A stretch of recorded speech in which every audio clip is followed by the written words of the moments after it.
আগে আমার ছেলেটা লাউ খেতে একদমই পছন্দ করতো না। পটল, লাউ এই সবজিগুলো দেখে তার যেন গায়ে জ্বর আসতো। এখন সে এই লাউটা খেতে ভীষণ পছন্দ করছে। আমার ছাদ বাগানে প্রচুর লাউ ধরেছে, তাই আমার জন্যও এই রান্নাটা তৈরি করা অনেক সহজ হয়েছে। আসসালামু আলাইকুম বন্ধুরা, আশা করছি সবাই অনেক ভালো আছেন, সুস্থ আছেন। আমি পাঁচবিবি থেকে জাকিয়া সুলতানা বলছি। আর আজকের ছোট্ট একটা রেসিপি দেখার জন্য আপনাদের সবাইকে স্বাগত জানাচ্ছি আমার এই চ্যানেলে। তো প্রথমেই দেখতে পাচ্ছেন ছাদ বাগান থেকে লাউ কেটে এনেছি, একদম ফ্রেশ টাটকা তরতাজা লাউ, এবং সেটা আমি এরকম ছোট ছোট করে কেটে নিচ্ছি। এরকম পিস করে আমি পুরাটা লাউই কেটে নেব। আর বন্ধুরা, প্রতিদিনের রান্নাবান্না নিয়েই মূলত আমার এই চ্যানেলটা। প্রতিদিন আমি যেসব সাধারণ খাবার দাবার রান্না করি সেগুলোই আর কি। তো এই টাইপের ভিডিও যারা দেখতে পছন্দ করেন তারা আমার চ্যানেলের সঙ্গে থেকে যেতে পারেন। আমার চ্যানেলটি সাবস্ক্রাইব করে পাশে থাকা বেল আইকনটি বাজিয়ে অল অপশানে একটা ক্লিক দিয়ে সাথে থাকতে পারেন। এতে করে আমার সকল ভিডিওর নোটিফিকেশন আপনাদের কাছে আগে ভাগেই পৌঁছে যাবে। আর ছোট্ট করে একটা লাইক দিয়ে ভিডিওটি না টেনে কমপ্লিট করে নিতে পারেন বন্ধুরা। তো দেখতে পাচ্ছেন আমি লাউটা কিন্তু অফ ক্যামেরায় কেটে ধুয়ে ক্লিন করে নিয়েছি। আর এখন আমি পেঁয়াজ ভেজে নিচ্ছি। সয়াবিন তেলের মধ্যে একটুখানি গোটা জিরা ফোড়ন দিয়েছি। আর এখন পেঁয়াজের যে রং ধরেছে লাউটা দিয়ে দিলাম এর মধ্যে। একে একে আমি মশলাগুলোও এর মধ্যে দিয়ে দিচ্ছি।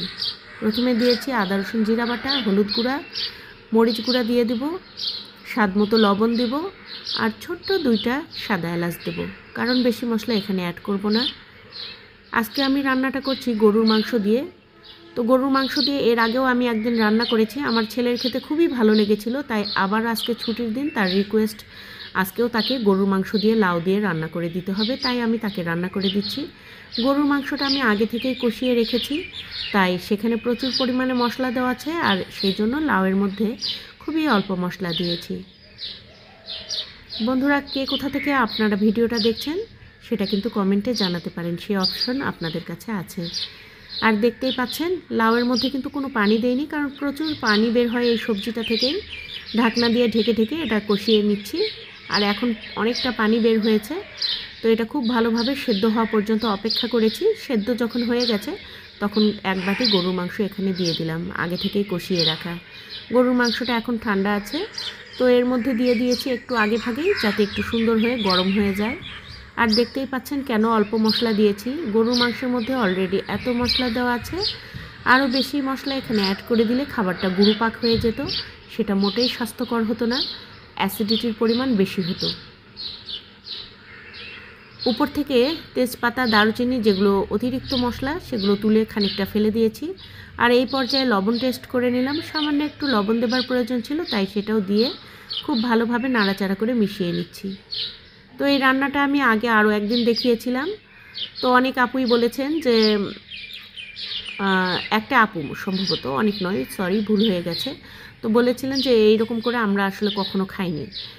তো অনেকে খায়, আবার অনেকে খায় না, এক এক অঞ্চলে আসলে এক এক রকম খাবারের রীতিনীতি। তো বন্ধুরা, এটা রান্নাটা কিন্তু কমপ্লিট হয়ে গেছে। আমি উপর থেকে ভাজা জিরার গুঁড়া দিয়ে দিয়েছি। তো এখন আমি মুয়াজের জন্য এটা প্লেটে পরিবেশন করে দিচ্ছি। ভাত এবং তরকারি দুটোই এত গরম যে আমি একটা ছড়ানো প্লেটে এই ভাতগুলো এবং তরকারিগুলো একটু ছড়িয়ে দিয়েছি, আর ভাতগুলো মাঝখান থেকে ফাঁকা ফাঁকা করে দিয়েছি, যাতে ভেতরের গরম বাষ্পটা বের হয়ে যায়। তো আমাদের অঞ্চলে এই গরুর মাংস দিয়ে লাউ রান্নাটা ভীষণ পছন্দ করে সবাই। তো বন্ধুরা, আমরা এটা কিন্তু খাই, এটা আমাদের খুবই প্রচলিত একটা খাবার। তো আপনারা চাইলে যারা খাননি এখনও এরকম করে ট্রাই করতে পারেন। বন্ধুরা, দেখতেই পাচ্ছেন আমি ছোট্ট একটা বলে পরিবেশন করে দিচ্ছি। আস্ত একটা লাউ কেটে রান্না করছি, তারপরেও এতটা পরিমাণ হয়েছে, খুবই অল্প পরিমাণ হয়েছে। তো রান্নাটা খেতে কিন্তু ভীষণ সুস্বাদু হয়েছিল।